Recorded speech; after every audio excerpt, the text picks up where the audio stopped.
ఓం శ్రీమాత్రే నమః. ఛానల్లోకి స్వాగతమండి. ఈ వీడియోలో మనం వృషభ రాశి వారి గురించి తెలుసుకోబోతున్నాం. ఈ రాశి వారికి జూన్ 17 మంగళవారం అతిపెద్ద సంఘటనలు జరగబోతున్నాయి. ఈ సంఘటనలకు సంబంధించి మీకు ఎటువంటి సంకేతాలు అందుతాయి? అలాగే ఎన్నో సంవత్సరాలుగా ఎదురు చూస్తున్న పని ఏ దేవత అనుగ్రహంతో పూర్తవుతుంది అనే అంశాలతో పాటుగా ఈ సమయంలో మీరు చేసుకోవలసిన దేవతారాధన, అలాగే పాటించవలసిన పరిహారాల గురించి ఈ వీడియోలో మనం వివరంగా తెలుసుకుందాం. కానీ అంతకంటే ముందుగా మీరు కనుక మన ఛానల్ని ఇప్పటి వరకు సబ్స్క్రైబ్ చేసుకోకపోతే సబ్స్క్రైబ్ చేసుకొని పక్కనే ఉన్న బెల్ ఐకాన్ నొక్కి ఆల్ సెలెక్ట్ చేసుకుంటే మేము ఇలాంటి వీడియోస్ అప్లోడ్ చేయగానే ముందుగా మీకు నోటిఫికేషన్ వస్తుంది. అలాగే వీడియోని ఎక్కడా కూడా స్కిప్ చేయకుండా చివరి వరకు చూస్తేనే మేమేం చెబుతున్నామో మీకు పూర్తిగా అర్థమవుతుంది. ఇక వివరాల్లోకి వెళ్ళిపోతే ముందుగా ఈ రాశివారి గురించి తెలుసుకున్నట్లయితే ఈ రాశివారు చాలా సున్నితమైన మనస్సును కలిగి ఉంటారు. ఎదుటివారు బాధల్లో ఉంటే వీరు వెంటనే రియాక్ట్ అయ్యి వారికి కావలసిన సహాయం చేస్తారు.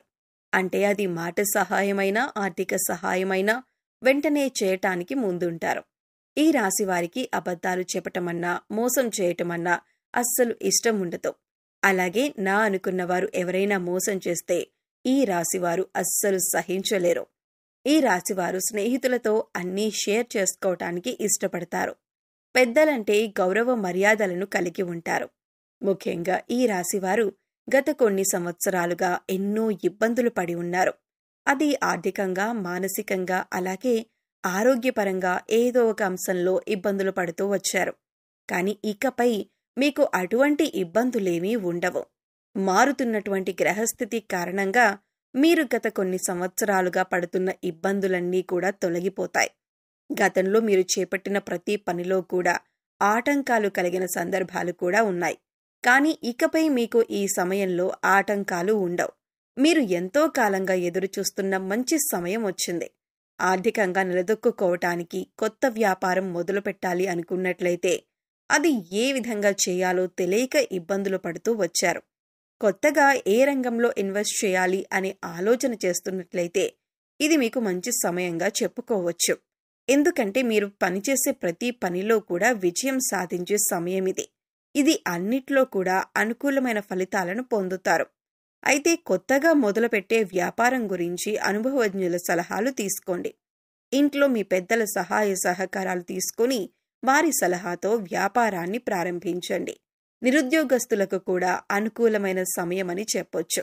ఎందుకంటే గత కొంతకాలంగా మీరు కోరుకున్న ఉద్యోగం లభించక ఎన్నో ప్రయత్నాలు చేసి విఫలమై ఉన్నారు. కానీ ఈ సమయం మీకు అనుకూలంగా ఉండటం వల్ల మీరు కోరుకున్న ఉద్యోగం మీకు లభించబోతుంది. ఈ సమయంలో మీకు వచ్చిన ఉద్యోగం పట్ల ఎక్కువ బాధ్యతలను కలిగి ఉండి ఇచ్చిన పని సమయానికి పూర్తి చేసి మీ నైపుణ్యాన్ని ప్రదర్శించండి. సహోద్యోగులతో ఎటువంటి గొడవలు లేకుండా చూసుకోండి.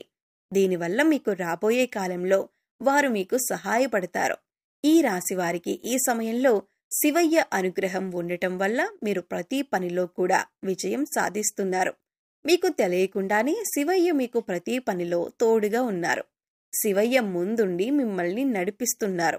అందుకోసం ఈ సమయంలో మీరు శివారాధన ఎక్కువగా చేసుకోవటం వల్ల పరిపూర్ణమైన శివయ్య అనుగ్రహాన్ని మీరు పొందగలుగుతారు. ఇక మీకు ఏ అంశాల్లోనైనా ఎటువంటి లోటు ఉండదు. మీరు అనుకున్న పనులన్నీ కూడా సజావుగా సాగిపోతాయి. అవివాహితులకు వివాహ యోగం సూచిస్తుంది. మీరు కోరుకున్న మంచి సంబంధం కలిసి వస్తుంది. దీనివల్ల మీరు మానసికంగా ఆనందంగా ఉంటారు. ఎన్నో ఏళ్లుగా మీరు ఎదురు చూస్తున్న సమయం వచ్చింది. ఈ సమయం మీ జీవితంలో అతి ముఖ్యమైన సమయం అని చెప్పొచ్చు. ప్రస్తుతం జూన్ 17 మంగళవారం అతి ముఖ్యమైన సంఘటనలు మీ జీవితంలో చోటు చేసుకోబోతున్నాయి. అందుకోసం మీరు ఈ 2 పనులు మాత్రం అస్సలు చేయకూడదు.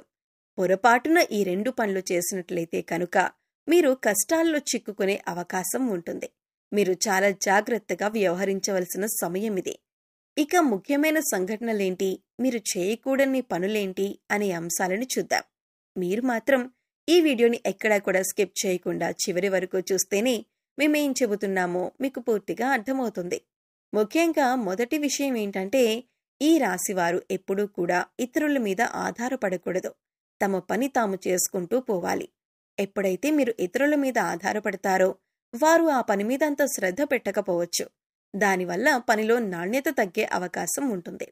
ఇక మీ పై అధికారుల నుంచి కానీ, లేదా మీ ఇంటికి సంబంధించిన పనుల గురించి కానీ, మీ ఇంట్లో వాళ్ళ వల్ల కానీ మీకు ఇబ్బంది కలిగే అవకాశం ఉంటుంది. అందుకోసం వేరే వారి మీద మీ బాధ్యతలను పెట్టకండి.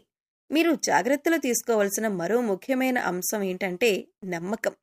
అందర్నీ నమ్మి మీరు చిక్కుల్లో పడే అవకాశం ఉంటుంది. కాబట్టి ఈ సమయంలో ప్రతి ఒక్కరిని నమ్మటం అనేది అంత మంచిది కాదు. ఇక ఎదుటివారిని నమ్మి వారిచ్చిన సలహాలను పాటించటం వల్ల అది మీ జీవితంలో ఎంతవరకు మంచి జరుగుతుంది అని బేరీజు వేసుకుని పనిని మొదలు పెట్టాలి. లేదంటే మీరు కష్టాలను కొని తెచ్చుకున్నట్లే అవుతుంది. ఇక ఇంట్లో పెద్దలు చెప్పిన సలహాలను పాటించటం వల్ల మీకు మంచి జరుగుతుంది తప్ప బయట వాళ్లను నమ్మి వారి మీద మీ పూర్తి నమ్మకాన్ని ఉంచి పనులు మాత్రం మొదలు పెట్టకండి. ఇక ముఖ్యమైన మరో అంశం ఏమిటంటే ఇప్పటిదాకా మీరు పడుతున్న కష్టాలన్నింటికీ ఫుల్ స్టాప్ పెట్టబోతున్నారు. ఎందుకంటే సాక్షాత్తు శివయ్య యొక్క అనుగ్రహం మీకు ఉంది. శివయ్య చల్లని చూపు వల్ల మీరు చేసే ప్రతి పని కూడా పూర్తవుతుంది. న్యాయానికి ధర్మానికి విలువనిచ్చి మీరు చేసే ప్రతి పని కూడా శివయ్య గమనిస్తున్నాడు. ఇక ఇప్పటికే ఉద్యోగం చేస్తున్న వారికి పదోన్నతి లభిస్తుంది. ఇక మీరు ముఖ్యంగా గమనించవలసిందేంటంటే దేవతల అనుగ్రహం పొందటం అంత సులువు కాదు. కానీ మీకు శివయ్య అనుగ్రహం ఉంది. అయితే శివయ్య మీ వెనకాలే ఉండి మిమ్మల్ని అనుగ్రహిస్తున్నాడు అనటానికి సంకేతం ఏంటి అంటే మీ గనక ఉదయాన్ని బ్రహ్మముహూర్తంలో అంటే తెల్లవారుజామున 3 గంటల తర్వాత మెలకువ వచ్చినట్లయితే మీపై దేవతల అనుగ్రహం ఉందని చెప్పొచ్చు. అయితే ఈ సమయంలో మీరు సమయం వృధా చేయకుండా బ్రహ్మముహూర్తంలో దైవనామస్మరణ చేసుకోవటం చాలా ఉత్తమం. ఇలా తరచుగా మీకు బ్రహ్మముహూర్తంలో మెలకువ వస్తూ ఉంటే దేవతల అనుగ్రహంతో త్వరలో మీరు ఉన్నత స్థితికి చేరుకుంటారు. అలాగే మీకు కలలో కనుక చిన్నపిల్లలు ముఖ్యంగా ఆడపిల్లలు కనిపించినట్లయితే సాక్షాత్తు అమ్మవారి అనుగ్రహం మీకు ఉన్నట్లే.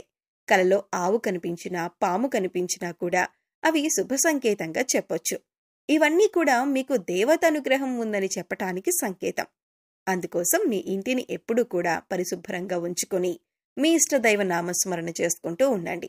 అలాగే ఇంట్లో నిత్య దీపారాధన దైవారాధన చేయాలి. ఇక మీరు ఏదైనా పని మీద బయటకు వెళ్లేటప్పుడు ఎటువంటి ఆటంకాలు లేకుండా పని పూర్తవ్వాలి అంటే కనుక మీరు బయటకు వెళ్లేటప్పుడు మీ పర్స్లో కానీ లేదా హ్యాండ్ బ్యాగ్లో కానీ 2 పువ్వున్న లవంగాలు తీసుకువెళ్ళండి. అలాగే ఆ పని పూర్తయి తిరిగి వచ్చిన తర్వాత ఇంటి బయటే ఆ 2 లవంగాలను తీసి పడేయండి.